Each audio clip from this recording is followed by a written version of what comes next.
Welcome to this episode of The Good, the Bad and the Odd. We're your host, Mark and Sam. Today we are talking about Stranger Things, a Netflix TV series, and telling you what you've been up to. We've been up to since last time. Hi, Sam. Hey.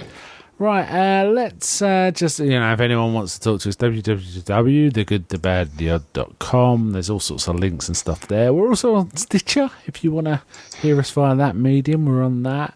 That's the way to talk to us. Right, I'm going to play a trailer here now for one of my favourite podcasts. It's Talk Without Rhythm. They've done some really awesome shows lately. So if you've not listened to them, I recommend you go over and have a listen. They did one today that I was listening to. It was great about Shoot 'em Up and Hardcore Henry. A really fun one. And also the guy that does that podcast is El Goro.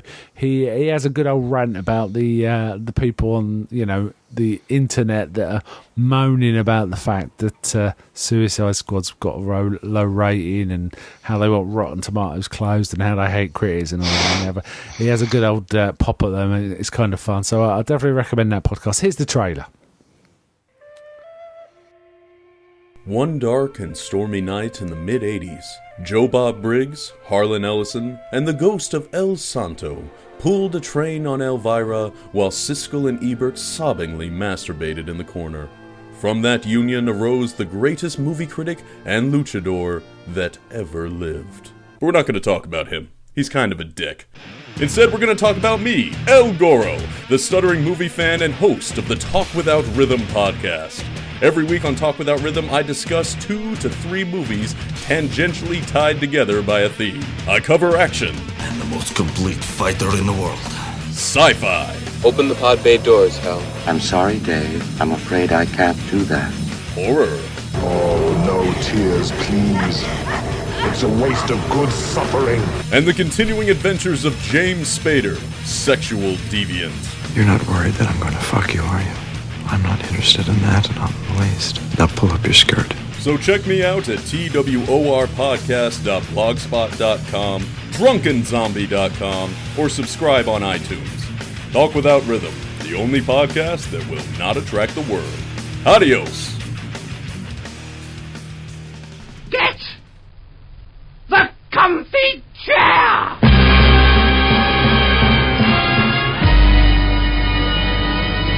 Okie right, time to pull up the comfy chair. How many have you got, Sam? I've got 3 that I can talk about on my own and 2 that we sort of share. Okay, well, let's talk about... I've got 4 like that and 2 we're sharing, so I've got slightly more, so I'll start first. Okay, the first one I wanted to talk about is Call of Cthulhu, the H.P. Lovecraft story. I listened to it in audio book. I've got it on Audible as the Necronomicon, which is the entire collection on audio book, which is about 20 hours or something like that. And I listened to a particular story called Cthulhu. If I remember rightly, this is one you particularly like, right?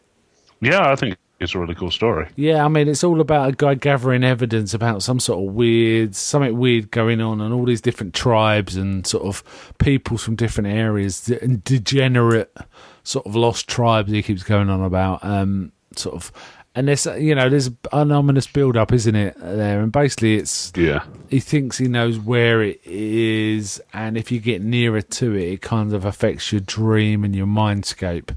Yeah. And this is the Call of Cthulhu. It's about Cthulhu being buried in the city of R'lyeh. Yeah, it's a cool audio book. Definitely recommend it. But the story's great anyway. I always like Lovecraft. I have a number of books, short story books, on a constant loop. I just listen to them over and over again. Included in that is H.P. Lovecraft, but I also do Conan and Sherlock Holmes. And Jeeves. I really like Jeeves stories. But the Lovecraft's really awesome. So I really enjoyed listening to that one again. I never get enough of Lovecraft. He's got just a turn of phrase. It's one of my favourites. I mean, my absolute favourite is Shadow over Innsmouth, but Call of Cthulhu is really up there. What's your favourite Lovecraft? It's Call of Cthulhu. Oh, great. Okay, yeah. So top-notch short story. Yeah. Okay, next one we're moving on to is one we watched together, Suicide Squad. Yeah. I want to see this. It's been getting really getting a kick in from the critics, and I've been on a few message boards, and there's some people that say, "No, it's fun," and others that say, "This is the worst film I've ever seen." All that business. We'll avoid spoilers, but where do you put it in the DC universe? Well, above Batman versus Superman and below Man of Steel.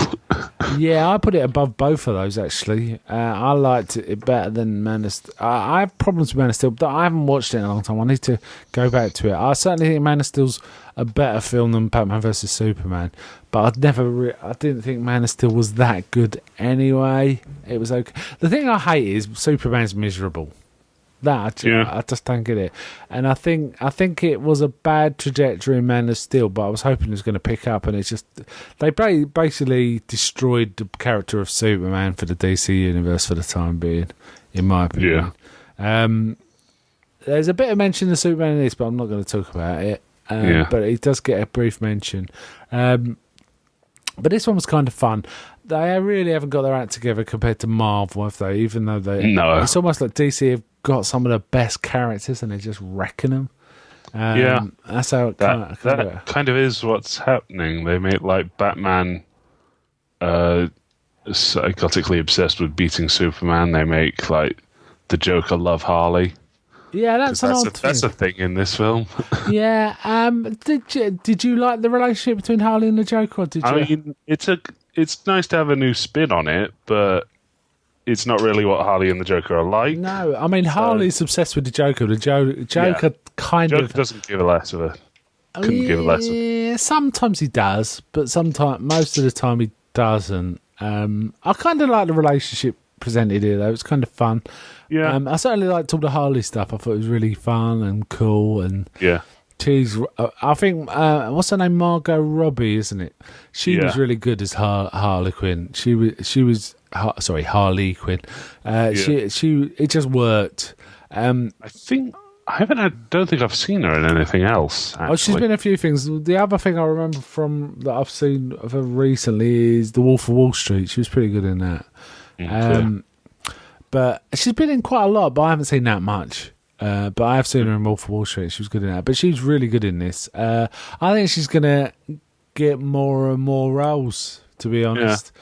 She's got that sort of versatile... Tarzan. The new one. Yeah, that new one. With Skarsgård, I think his name is. It's Tarzan. Yeah, I haven't seen it. Didn't see it. So but she was great as Harley Quinn. Actually, I have to say, what did you think of this version of the Joker? It's quite a bit different from this Joker. I didn't like the way he was like done up with all the tattoos. No, I didn't mind the grill so much because I can understand that. I mean, getting kicked in the teeth by Batman more than once is probably going to do that to someone. Yeah, but I didn't like the tattoos as much. But now that I've seen the film, he was played more like a sort of gang level crime boss. Yeah, I've heard him described as, imagine Scarface. When he says, cocaine's not good enough for me. I want to take crack or crystal meth or LSD and crystal meth. Joker is that a few stages on. Yeah. It's kind of... I mean, Jared Leto was really overacting, but it's the Joker. Yeah. And I like the fact that he was pretty edgy in this. He was a scary dude.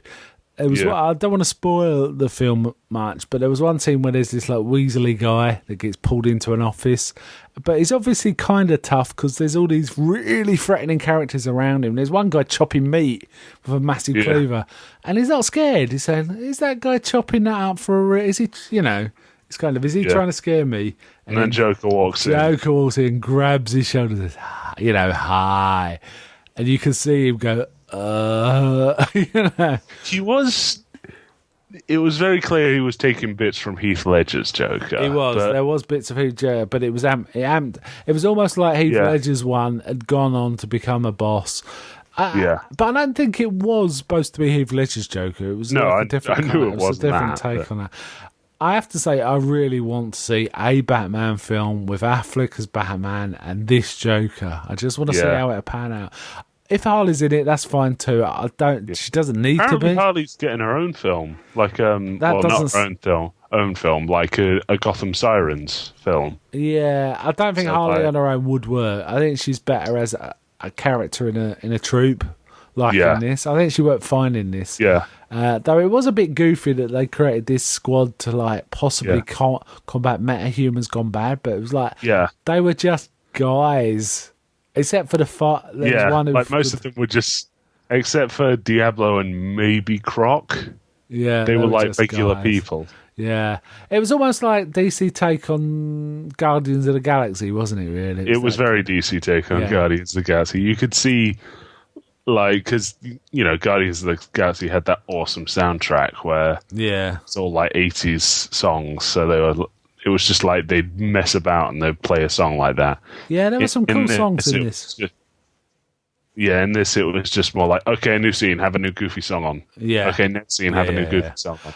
I mean, I have to say the first act was quite atrocious in terms of its incoherent editing because there was flashbacks, but it was like there was no visual cues really that you were just Yeah. about to go into a flashback. So it was kind of confusing. It just rolled between some scenes. And it just kept doing it and going on and on, like, and it got a bit tiresome. I think you called it as soon as we came out. You said that had its studio exec fingerprints all over it. Yeah. And I think the first act certainly did. Definitely, it kind of settled down after all. I have to say, I really like the sort of Enchantress in the first act. Actually, Yeah, because she was being all was just spooky. And, weird dancing movie. She kind was of like, reminded me of The Exorcist. yeah, I was going to say either The Exorcist or those like Japanese spooky ghost ones, like The Grudge or The Ring. That sort of look about her. Yeah, and it worked really well. There were bits I liked, but it was incoherent. I think Will Smith as Deadshot was pretty good actually. He Yeah. didn't dominate the film as like this is a Will Smith film, Yeah, but he did his stick, and he was kind of fun when he had to be. In the same way as in Independence Day, injecting a little bit of comedy into the serious business. Yeah. He still got it when he wants to. Yeah. Have it, he's still got it, and he works much better as that than say when he's all serious like that Shyamalan film he did with his son After Earth, the that atrocious. serious one.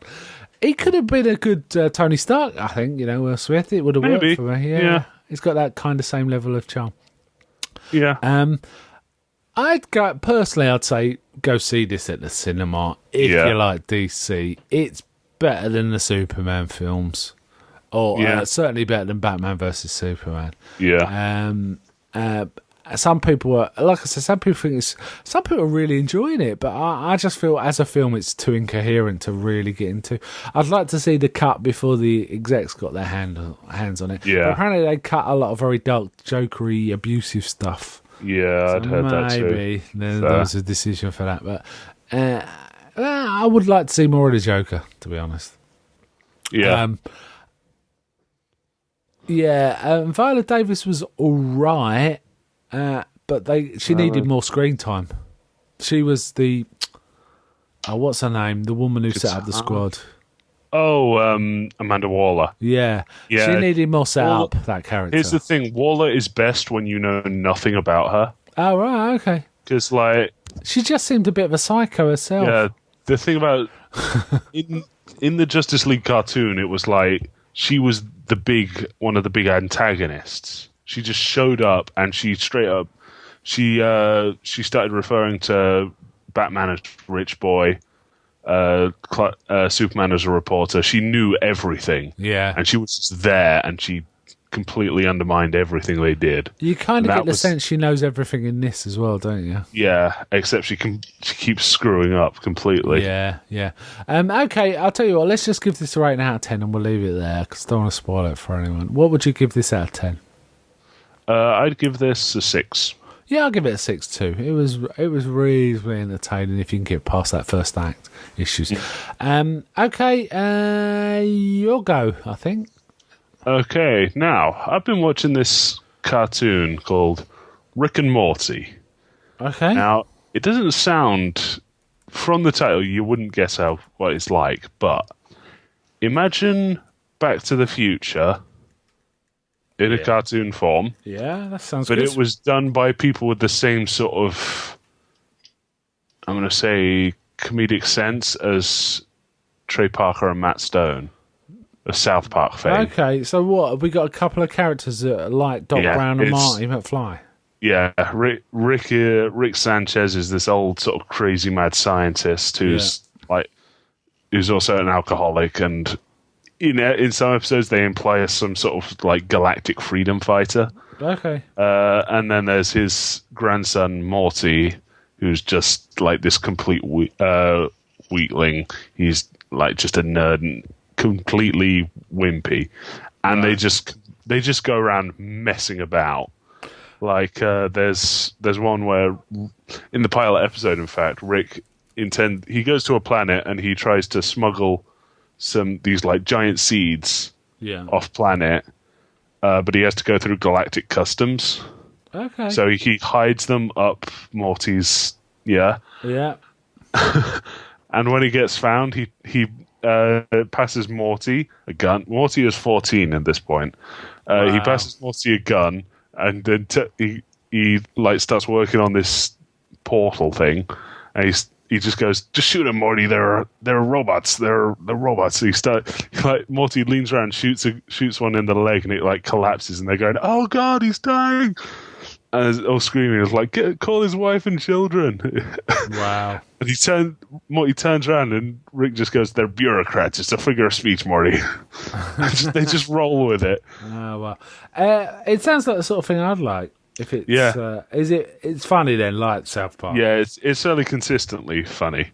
So I might give that a try. I'm just looking at it on the internet, and it says there's 2 seasons. Yeah, they finished the second season this year, I think. Actually, I'm not sure though. Sounds like it's worth catching. I might try and catch that and tell you what I think. Yeah, sounds good. Okay, my next one is a movie called The Witch, which came out last year. It's kind of one of these horror films. Some people say, "Oh, it's a bit slow and boring," but others sort of rave about how great it is. And I have to say, I'm in the second camp, really. I thought it was a really terrific film. It wasn't scary. It was a horror film. Wasn't scary, but what it was tense and interesting and engaging. You know, it's one of those films that I really just would not want to just stop. I want to see it right through to the end, kind of thing. You know, some films you can kind of sit there and it's like, it's all right. But it doesn't quite grab you. But this one definitely did. I have heard good things about this film. Great performances. It's like it's talking into like 16th, 17th century dialogue. 17th century dialogue. It's not Quakers, but Puritans who've come over from England. So they've got they sound like Leeds accents to me. Certainly northern accents, and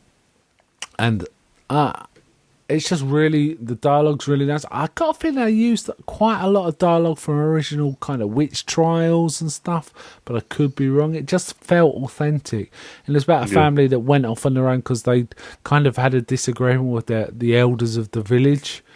And it turned out they weren't that great at trying to live off the land. And certainly the father wasn't that great.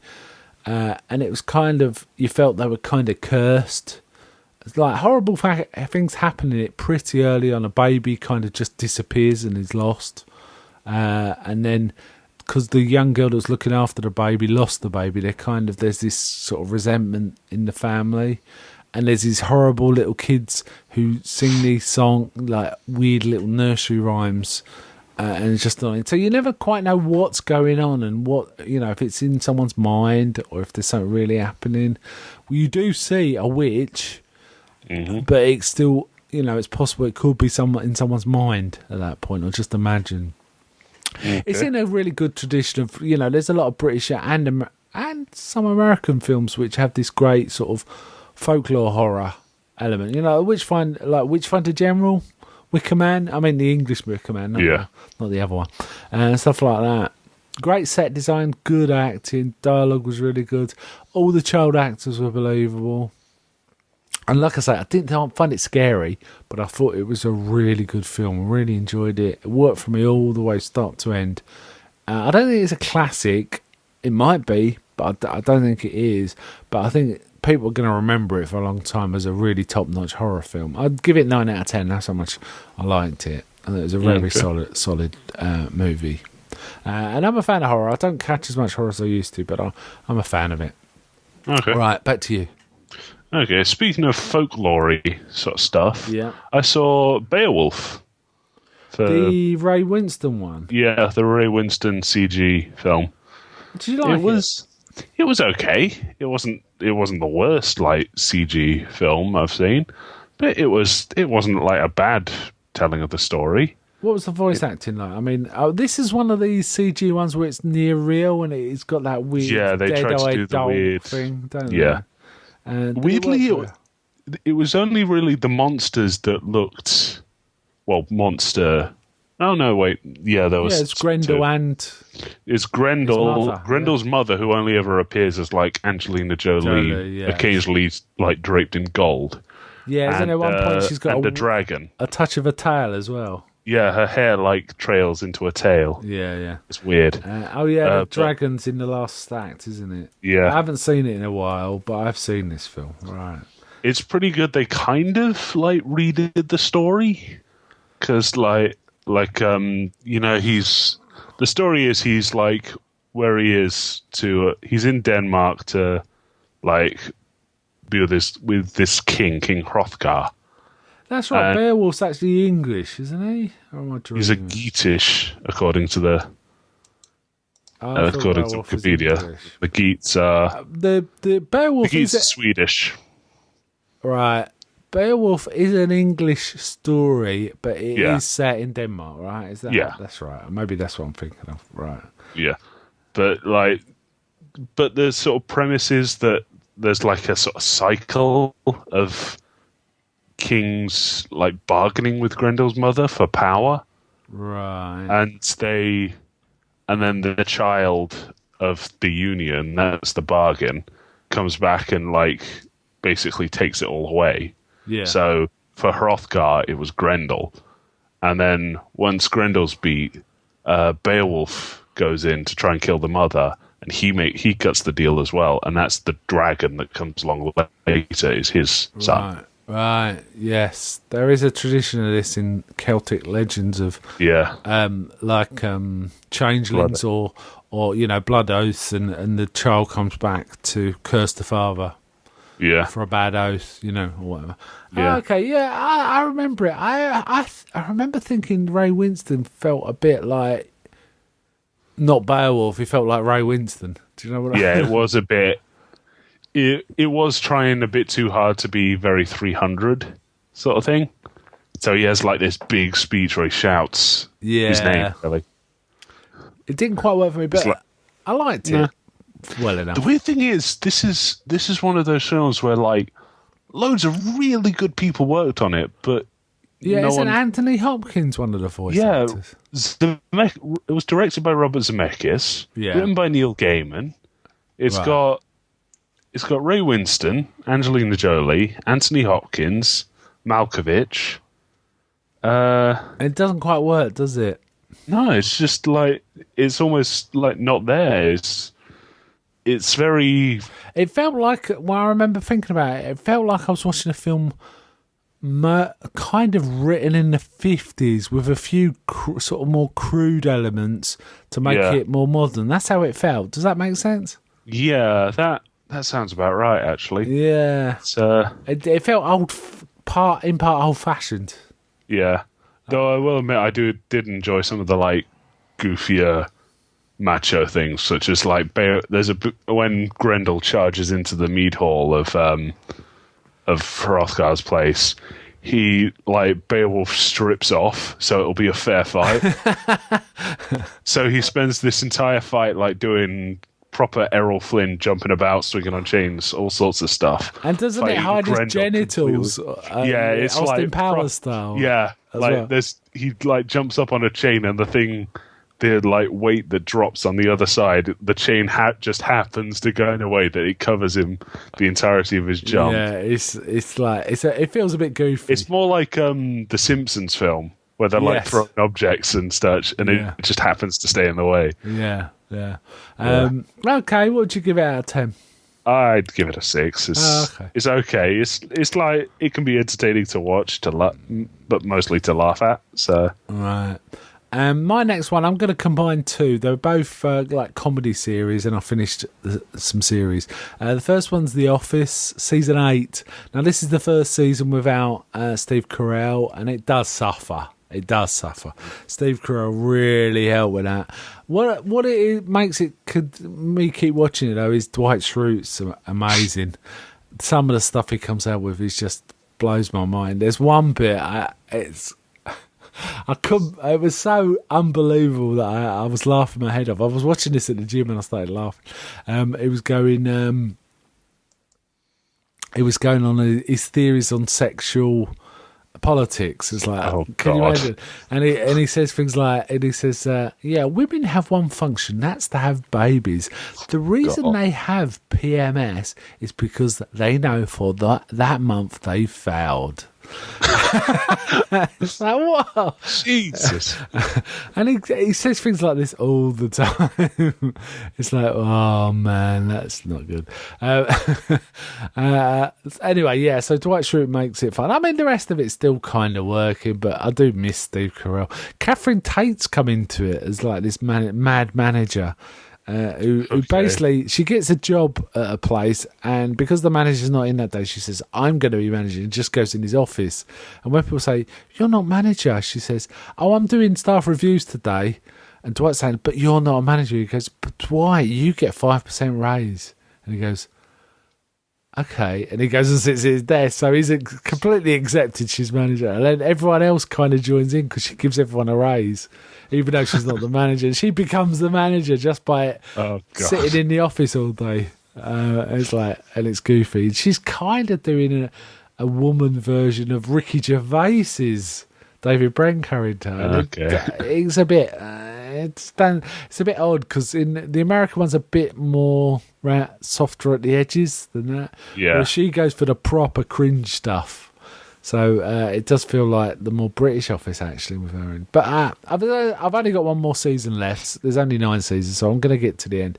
And to be honest, I might start again. In fact, you were kind of interested, weren't you? Because I was telling you. Kinda, but my like interaction with The Office is basically I saw some clips of the English Office and I was like, I'm never going to watch that. No, you don't like cringy stuff, do you? No, the American Office gets past that quite quickly. Some of it is still a bit cringy, but it's Steve Carell, so he's not as nervy to watch as say Ricky Gervais, who's much more, that's a really unpleasant person, whereas Steve Carell's Michael Scott is you feel like you could like him even though he says inappropriate things.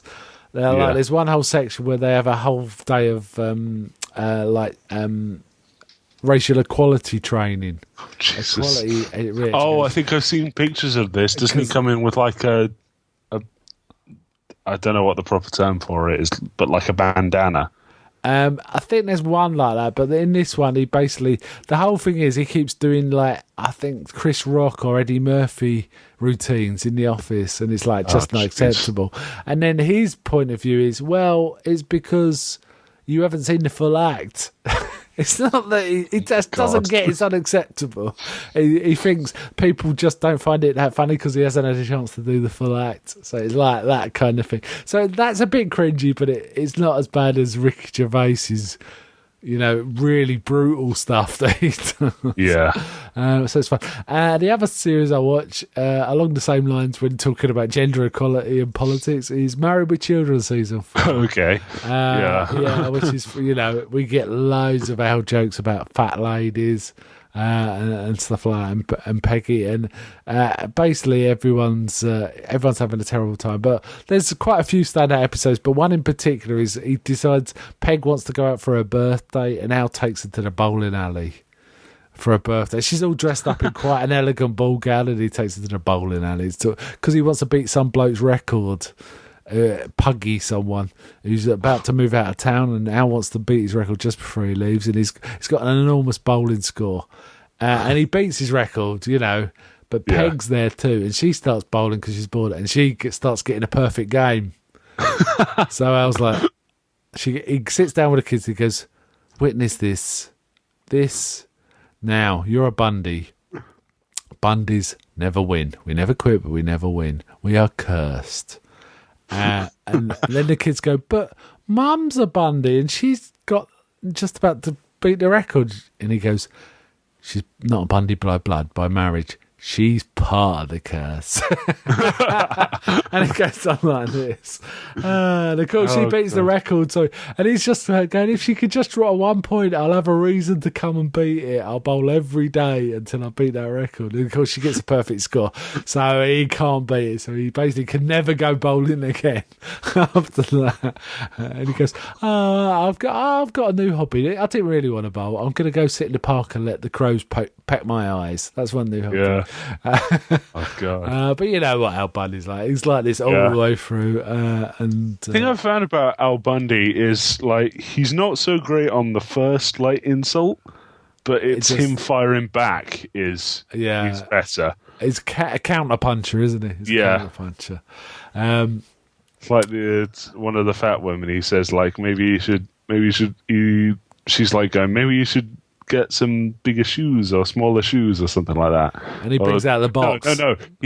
She says maybe you should get a better like shoe measuring thing because she says she's like sizes smaller than she is, and he just goes, maybe you should get smaller feet. Yeah. And she goes, well, she's like jumps up and goes, say that to my face. And he goes, well, I'd say it to your ass, but my car's only got a half tank of gas. Yeah, he comes out with some corkers, and there's so many of them. He just, you can fill books with this stuff. So that was fun. So I'm carrying on with Married with Children. Well, even though I've watched it about every episode about 5-10 times, they are fun. Okay, last one. I think it's one we both did. Zombicide Wolfsburg. We've talked about Zombicide Black Plague before. This is an add-on to that board game. It's called Wolfsburg. And basically, you get killer zombie wolves, which can move through spaces, which is kind of scary when they start appearing because they can move so fast. Really add to the game. It was good. The wolves, and there's a wolf abomination that can move super fast too, which makes it really difficult. And it can kill it can kill players pretty quickly if you're not careful. Yeah, no, it can kill you outright if you don't have. Yeah, if you get stuck. No, if you're stuck in the same space of it, you're dead. Yeah, you are dead. Yeah. And there's also a dynamic where there's a tower added to some of the games, so you can actually go up the tower and shoot over buildings at a distance if you've got that kind of range. It's kind of fun. I never want to talk about board games too much because I'm not sure that many people play these games. But man, it's fun. It's like a board game equivalent of Resident Evil, isn't it? Or Left 4 Dead. Left 4 Dead, Left 4 Dead. It's kind of fun. Recommend that. Catch some videos. Just try it online. Zombicide. There's all sorts of Zombicide games. The one we particularly play is called Black Plague, and it's like kind of a cross between the original Zombicide and I don't know, Dungeons and Dragons kind of thing. It's set in wizards and it's set in a fantasy. That's right. Yeah. Whereas the original, make sure you shuffle the zombie wolf cards in thoroughly. Yeah, we did. When we played it first time, it was like, okay, what's for the spawns? Wolves. It was awful. Wolves. There's like 8. Sorry, we just ended up with like 20 wolves spawning all at once. Awful. But you had you took out 50 plus zombies in one go, didn't you? Yeah, the mission required they all get stuck behind a door, so I ended up kicking open the door, and then because this set has magic items in, and one of those magic items is you can discard it and it makes like a fireball where a space is, which kills anything inside it. Yeah. There were 50 zombies stuck in this one space. So it was easy peasy. Yeah. And loads more ran on too, and wolves as well. So it's kind of it's a really cool game, and also the little miniatures are really cool. And if you like painting miniatures and stuff like that, it'd be a really nice set to sort of buy and play. It's quite expensive, but it is a really nice quality sort of set. Anyway, right, I'll tell you what, let's time to stop this and let's get on with it. Get on with it. Yes, get on with it. Get on with it! Okay, Stranger Things. Right, I guess we are going to get into spoilers, but I think we could talk for a bit about some of the characters and what we like before we. What do you think? Should we just give a brief synopsis and then we just say spoilers from this point? What do you reckon? That sounds right. Sounds like reasonable. Yeah, I mean, I have to say, I think it's a well-written, well-cast, well-acted, great music. The story, I mean, it's got a couple of problems. I think some people are a bit up in arms about the last episode, or, they don't feel it quite resolved. Well, it resolved all right, but there was like follow-on stuff that I think some people have problems. But overall, I think it's been a great series. Personally, you enjoyed it? Yeah, it was really fun. Really fun. Okay, I'm dying to start talking without having to worry about spoilers. So, what would you give the whole series out of 10? I'd give it a 9. Yeah, I really enjoyed this. I'll give it a 9. I think it's solid. And actually, you know what? I might watch it again soon. That's how much I liked it. Because now I know the characters, I know I'm going to enjoy them from the beginning. Particularly the sheriff, actually. But the kids too. The kids were really good. So we're going to spoil it from this point on. Hold on. Before we do, it's on Netflix. Most people got Netflix, go watch it. Just go watch it. Right. Okay, spoil it from this point on. Okay, so solid cast there, really. There's a few things we could talk about, not without getting into the actual bits and bobs. Should we talk about the characters first?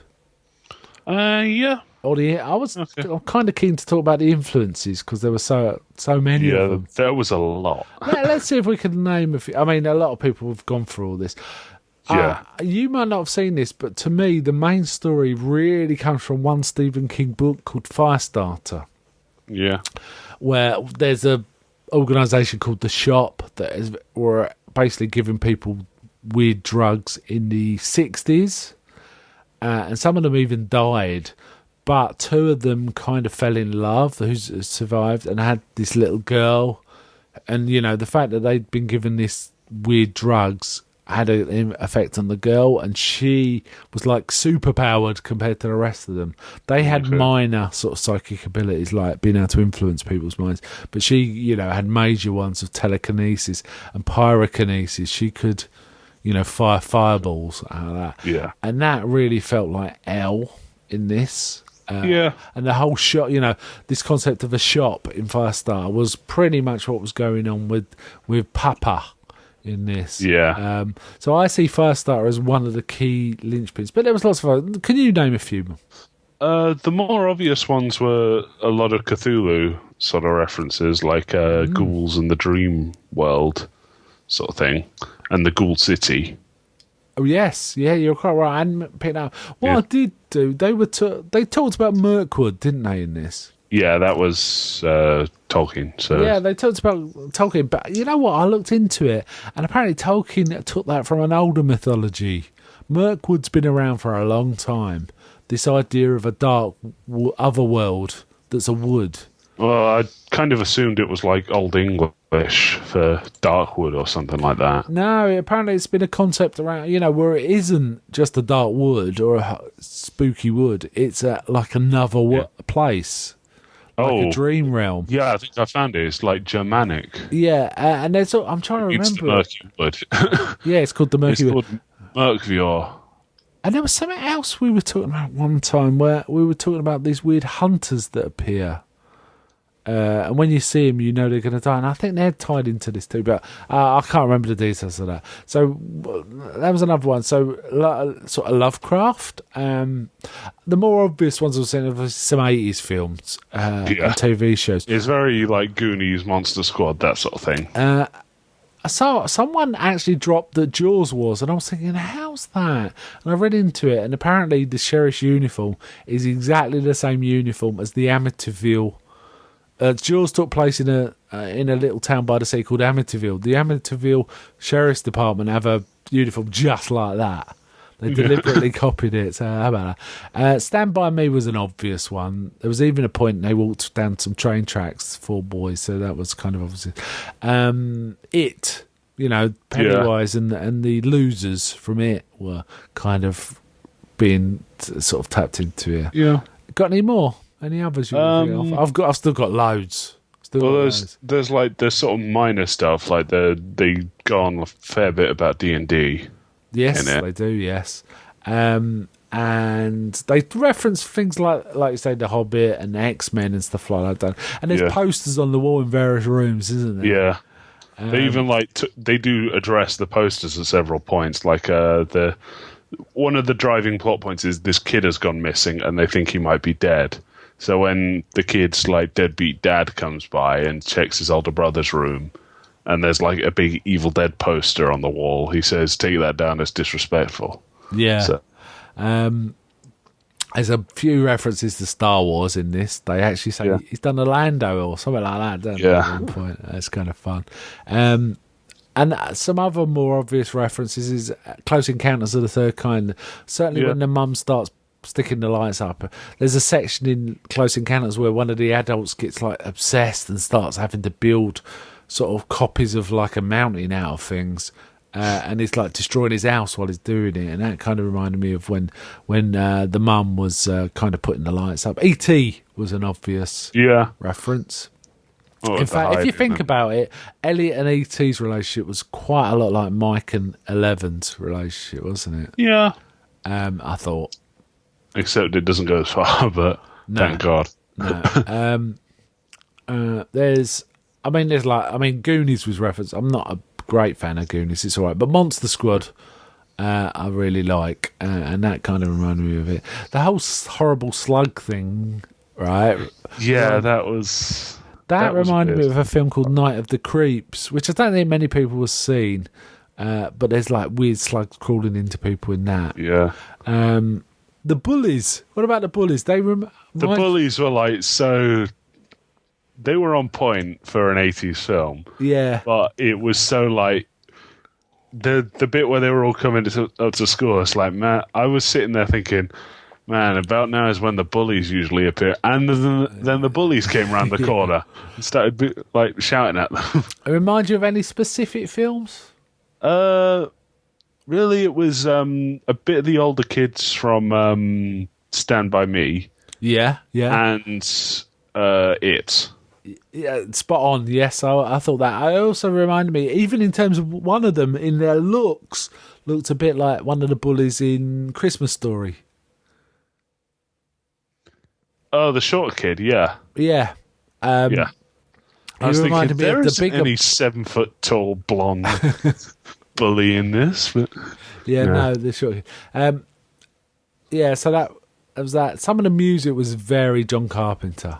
It was all sorts of synthy and ominous, and there was even a shot of the house at Christmas, which reminded me of Halloween. Yeah, a lit up house on a dark night. It reminded me of Halloween. There was definitely bits of Alien. Oh yeah, and possibly Aliens, but Alien for sure, especially when I'm walking around in like spacesuits in the other world. There was a whole bit. An egg. Sorry, go on. There was a whole bit where I was sitting and I was thinking, this is just the music from the start of Aliens, because it was just like dum dum, dum dum. You mean the thing? The thing. That's no. The like opening to where it does like the text scroll and then the Nostromo comes into view. That's it's got more like a dum dum, isn't it? The thing's more like that. The thing goes because like in Alien it does the slow fade in of the bits of the letters in time with that. I thought that was like a flute going. Dum. Oh, okay, well we're gonna. Okay, all right. Trying to think, there was a few. The whole L thing also made me. I think only because in terms of look, it reminded me of V for Vendetta.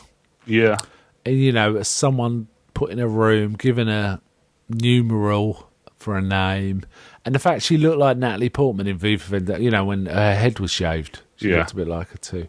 Do you think there was any weak casting in this? Any of the actors weakly cast? What's the main kid's name? Mike. Mike's dad was just like. He was basically just there to just fill a role of father.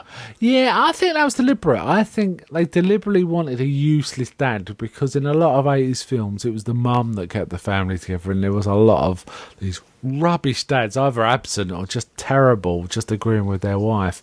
The mum was spot on, though, in her hair and all. The thing is, it was almost like you could detect that this bloke was a bit useless, but he brought the bread home. Yeah. And the wife was she knew she was married to someone who was a bit useless, but she was kind of keeping herself well turned out because it made her happy. Do you know what I mean? She wasn't doing it for him, she was doing it for herself, kind of thing. And, you know, she had all that feathered hair and, 80s blouses and bit of shoulder pads and all of that. Let's go through some of the characters. So we've got Winona Ryder, who is Joyce Byers. And she's like an end of a tether, poor family, sort of poor white trash family, really, aren't they? Single mom. Kind of. It's more like council house sort of deal. Yeah. As opposed to white trash. Yeah, I mean, she worked. And she was kind of trying to make ends meet. I did like that scene where the boss, she asked for a 2-week advance, and the boss is kind of saying, well, it's a bit difficult around here. And she puts her case really well of why she deserves, she can form her cases really well when she argues and stuff. It's kind of decent. She's even kind of like self-aware of how because she's... her role in the story is she's the mother of the disappeared kid. Yeah, so she's all crazy and conspiracy theory sort of things, but she knows how stupid she sounds. Yeah, I liked it. I mean, I'm not a big fan of Winona Ryder. I've seen her in a lot of things, and I think she wasn't that good. I don't think she was very good in, say, Alien Resurrection, say. No. But I liked her in Beetlejuice, and I liked her quite a lot in Black Swan. I thought she was quite good in Black Swan. I've not seen Black Swan. Okay, she was in it briefly. She was pretty good, and I thought she was good in this. And she's the mother of Will, who's disappeared, and the older boy Jonathan. And they've also got she's either separated or divorced from their father Lonnie, who does turn up, but he's a bit useless. I mean, the character's a bit useless. He doesn't actually serve any purpose, really. He's basically there to have a little bit of conflict and kind of shake up the family for an episode. Yeah, that's it. Doesn't do much. Then we got David Harbour as Chief Hopper. Jim Hopper, drinking. He was my favourite character. He was a great character. Did you notice he was one of the characters in Suicide Squad? I spotted him. Was he? Yeah, he was in some of the meetings with the woman that headed the squad. I can't remember her name. Amanda something. Amanda Waller. He was in some of the meetings. He was clean shaven, so he wasn't that obviously him. But I did spot him, and I checked it afterwards. Yeah, I thought it was him. So the town is called Hawkins, isn't it? Yeah. Now he's a drinker and he comes in late, but we do find out over the course of things he's kind of grieving for his dead daughter who died of cancer, which we see in flashbacks. Not much, but enough for us to feel for him and understand. Yeah, they do hold off on the flashbacks until right at the last episode where that sort of thing becomes relevant. So there is a bit where he needs to start performing CPR, and he flashes back to doctors performing CPR on his kid. Yeah, and it's almost like the shaved-headed girl. I think, I could be wrong, but when he first hears there's a short-haired girl, he reacts quite strongly to that. And I think if you watch it again, you might understand, knowing what happened to his daughter, it might be more meaningful, his reaction. Yeah. Then we get the sort of gang. The gang got a name. Did they call themselves something? I'm trying to remember. No, not really. Well, we got Mike, who's... the actor's name of Mike is amazing. Finn Wolfhard. That's his name. What a great name. Wasn't that a name for one of your one of the characters in Tom Apple? Yes, it was. But I changed it because... It wasn't Wolf Hard, it was Wolf Heart. Okay. And when you said it out loud, it sounded like Wolf Fart. So I changed it. But yeah, Finn Wolfhard. Now he's got a older sister, Nancy. Yeah. Who is significant in it. She was pretty good. She's a good Yeah, she was actress. okay. She reminded me a bit of the actress in Ferris Bueller, funny enough, a little. Yeah, I can see that. And she's kind of like the... Well, they think she's a bit douchey, don't they, the boys? Because she doesn't come play with them anymore, because she's obviously too old for that sort of thing. Yeah. But she's obviously... Hey, I play D&D. Shut up. Yeah. Well, I'm saying from their point of view. She seems to be quite a bright student, but she's kind of been a bit wooed by the school. I don't know. Is he the school jock? Would you say boy. he's a cool dude kind of thing? Yeah. It's a bad boy, sort of like the and he's done a pair and is it sports Steve? jacket. Steve, isn't it? Steve. But she's got a friend yeah. called Barb, who's kind of cool. Yeah. Who disappeared way too early. I was really expecting her to come back. I was really shocked she didn't come back, actually. I wasn't that shocked. Well, I thought she had a role to play, you know, being like, if you like, Karen's conscience. But the thing is, because if this had been a film from the 80s, we'd have not got... there was quite a lot developed in this that you never get to when it's a film. Do you know what I mean? There was time for the characters to develop. Steve, in particular, being the sort of ego boyfriend douchebag. That would have been it for the... I mean, if this had been a Friday the 13th movie, I could have done with a bit of Friday the 13th in this film, actually. He'd have got a machete in the face at some point, but he kind of evolved as a character. We also get, in terms of the gang, we've got Dustin. He's a cool character. He really knows his stuff. He talks in terms of, wow, you're acting like a intelligence zero orc when you're, he talks about things like that. And he's got like a... He talks in geek speak, basically. Yeah, he's got a lisp. He's got like a cleft disorder, hasn't he? So he hasn't got... And he's the only sensible one out of the kids. Well, he is sensible. I'm a big fan of Lucas, who just talks straight, doesn't he? He's straight talking, but there's times he needs to shut up, and that's when Dustin steps in. One of my favourite moments in this is there's a bit where the boys get sort of surrounded by the bad guys trying to take them out, and I can't remember what the other two say. They say things like, "We'll never give up," and all this, and he just goes, "Eat shit." Yeah, that did make me laugh. So we get Dustin and Lucas, and then we also get 11, Elle. What did you think of her acting? I think it was suitably spooky when in the like early scenes where she's like she has no idea what's going on or how to talk or anything. Yeah.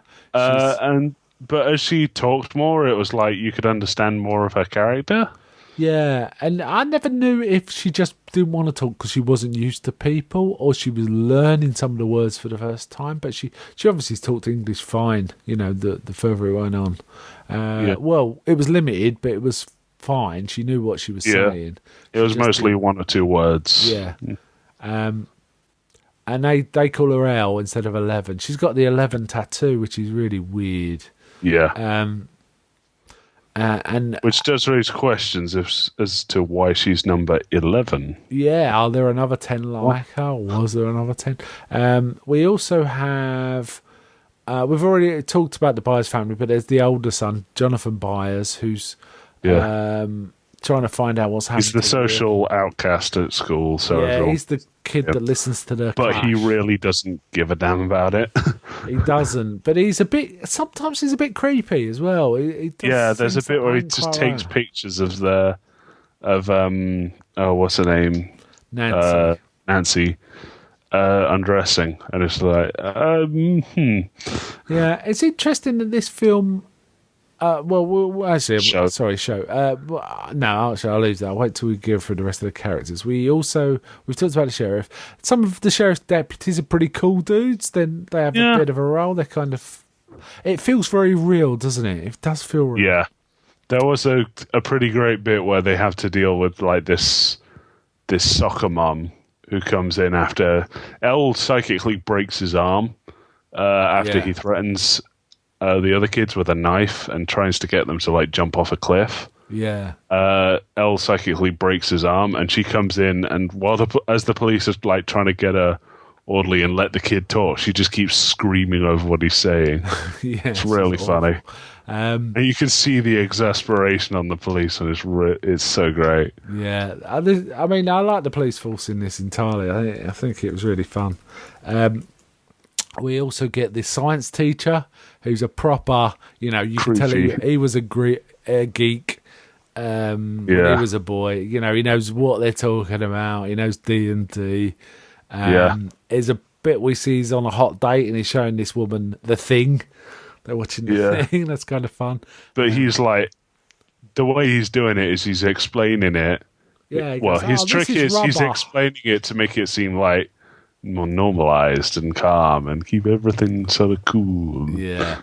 And we also get finally the doctor that's running the lab, who's called Papa. Yeah. I mean, he's called Dr. Brenner in the character list, but the little girl, just calls him Papa. Now, do you think he was her father, or was he? No. Nah. No, he was just like the sort of And he got her to call her designated Papa. father for... Yeah, and I mean, it was kind of, their relationship was kind of abusive. He was getting her to do things she did not want to do. Yeah. And in the end, she ended up feeding him to this horrible monster they called the Demogorgon.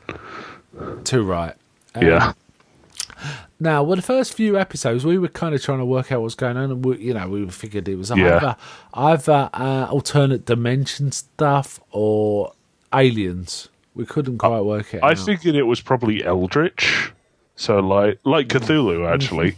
Like it was just some deep horror that lives in the forest, and they've just woke it up. Yeah. And essentially, that's what it is. El's made a gateway between this other place, which they call the Upside Down World. The Upside Down, which is I really love places with names like that. So like in Over the Garden Wall, they've got the Other. Yes. Places. Yeah. It was very Silent Hill, wasn't it? Yeah. That's how it kind of looked. It's like sort of weird. It's not overgrown. snowflakes, something. Yeah. Yeah, it's almost like ash. Like it feels super like Silent Hill. Yeah. Yeah. And you sometimes see spots of that look just like the real world.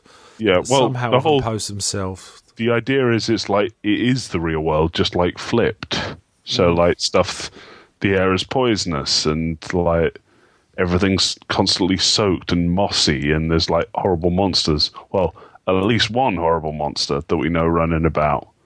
Maybe less. Yeah. Well, and there's also them weird Definitely slugs. less now. And the slugs too, right? Yeah, the weird slug. Honestly, it reminded me a bit of a game called Darkseid, which was... It was done by... all the art was done like based on H.R. Geiger. And it involved a guy being taken into another world and having something embedded in his forehead. Right. And then he wakes up and he starts like experiencing stuff from the other world. Right. But that's what I think is going to happen with this slug thing. They find the kid and he's got like a thing jammed on his face. And they pull it out and it's gross. Yeah. It's really they long. Pull it out. And it's like this thing must have been down in his stomach with how long it was. And then they end up trying to shoot it. So basically, but I think about episode 4, we actually realise, it's a gate. El's created it to this other place, and there's also happens to be this monster, or possibly more monsters in it. And because the gate's now open, those monsters somehow come through various holes. They can smell blood. His blood seems to attract it. And that's how we lose Barb, isn't it? She's got a cut on her hand, and when she was trying to open a beer, and it drips into a swimming pool, and she gets like pulled into this other place. The swimming pool. Yeah, and she's in a different dimension, so it's not underwater, but it's in there with her. It's kind of cool. One other thing I forgot to mention is the beginning titles. Very Stephen King TV series those are. Yeah, the font. The font. It looked a lot like at the very least your Stephen King books, where it's got all the... Well, they're on the books and they're on the TV shows. There's one, I remember, TV show called The Tommyknockers, which again, I think is referenced in this a bit. But the font, I was just going to say, the font looks a bit like Stranger Things when it comes on. Another thing this reminded me of is there was a film made a few years ago called Super 8 where J.J. Abrams was kind of trying to do the similar thing of referencing Spielberg and King films miniseries.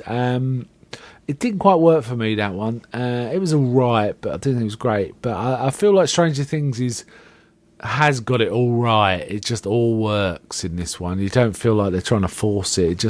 It works. I think there's a bit of 80s nostalgia all built into this. Of course there is. It's kind of tapping into that.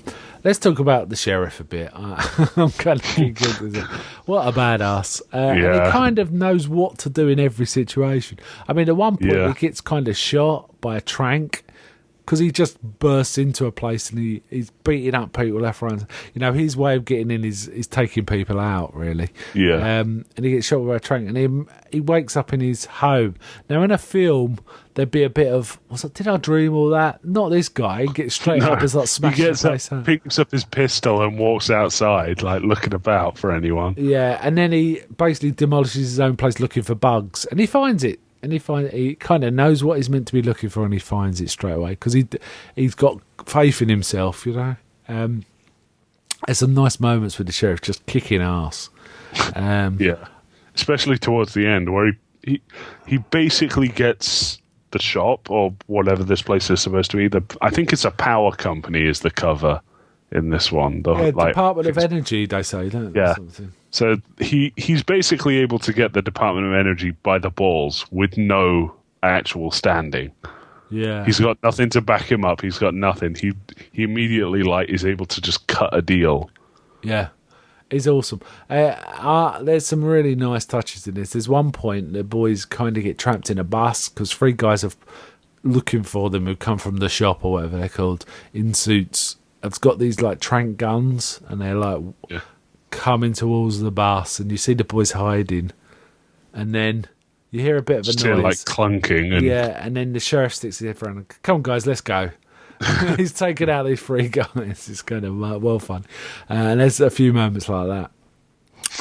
One of the problems I did have with the series is I would have liked to have understood what Papa was all about in this. He was just a bad guy that did bad things with no explanation or reason or anything like that. Yeah. I mean, these guys were so well organised, they could turn up with a front. You know, there was a woman who turns up and said, because who said she was a social worker. Yeah. When the little girl gets found first, and you know they kill the guy that's phoned it in straight away.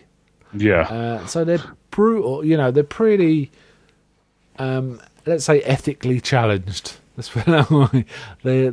They don't care. They seem to have the power to kill people without any comeback. You know, they're so well organised and stuff, which is pretty dark.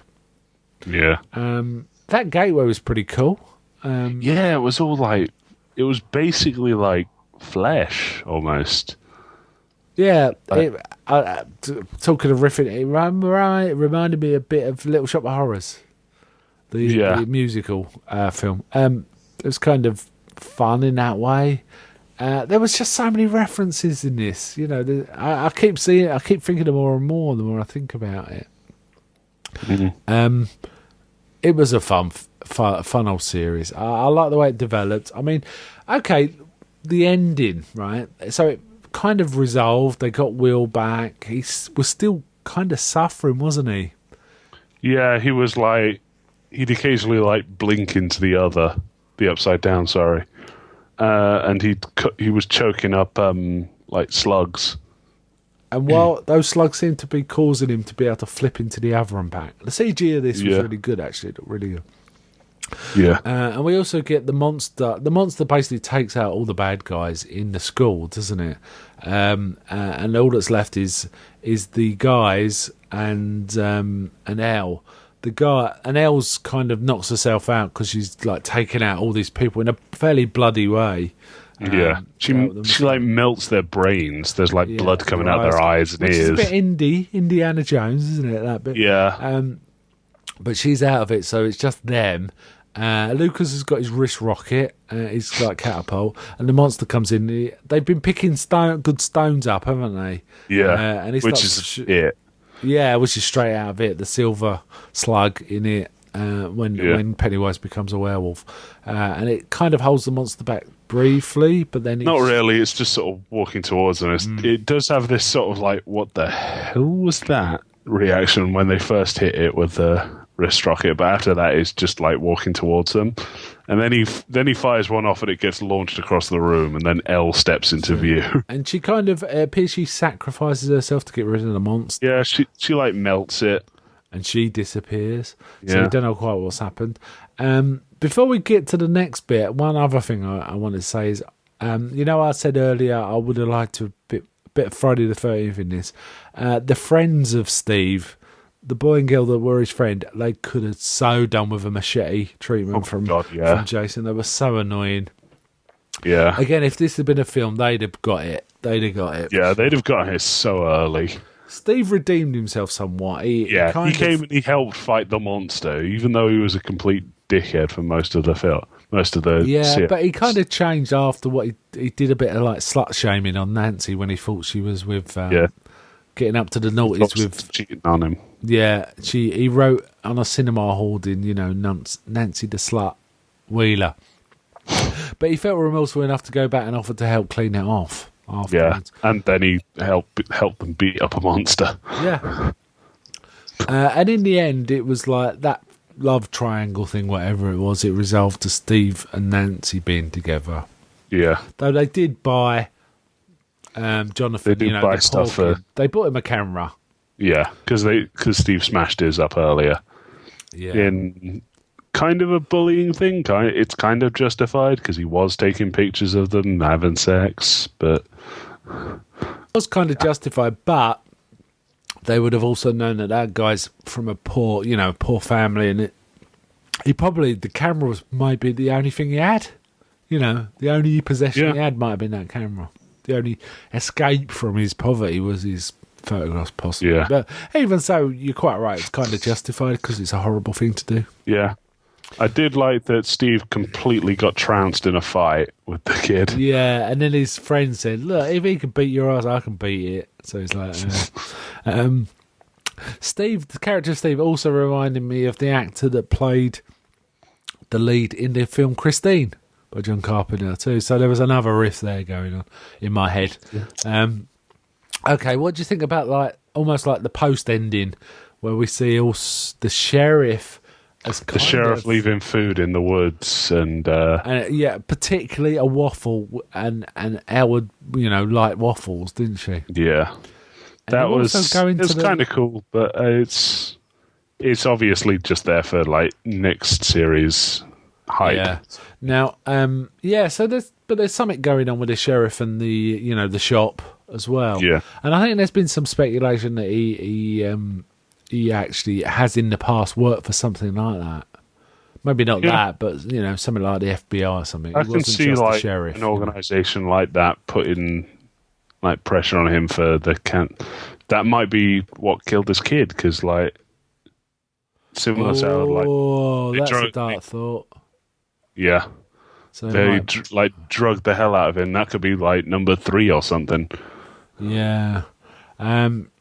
So it ends with the boys also playing a D&D thing, but this time they're not timid anymore. It's like fireball that Demogorgon's ass and all of this kind of stuff. And this, like I say, the sheriff has obviously cut a deal, hasn't he? Because we see him get into a car at one point too. So is he taking over there, or what's going on? It's kind of a bit. I reckon they should make it so that he takes over, then have him completely like turn it into S.H.I.E.L.D. basically. Yeah, that'd be cool. It's obvious to me that season 2 is going to be or the Men in Black. That probably actually there was a Men in Black vibe in this film too. Actually, it's obvious to me the next season is almost certainly going to be about finding Elle. Yeah.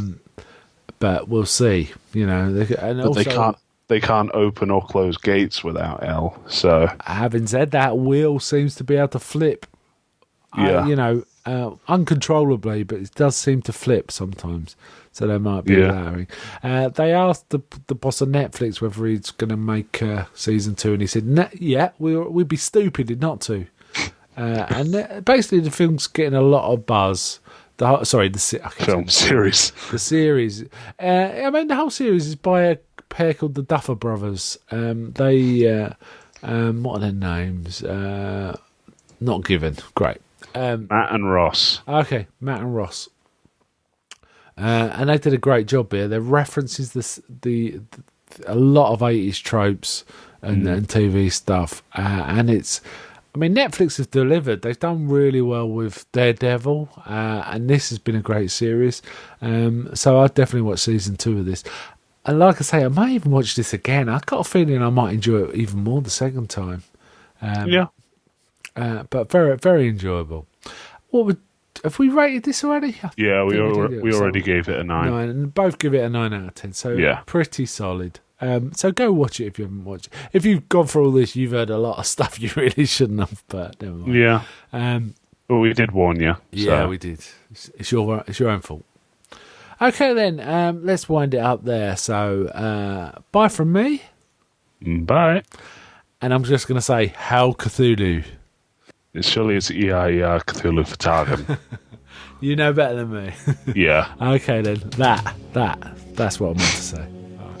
Bye. Bye.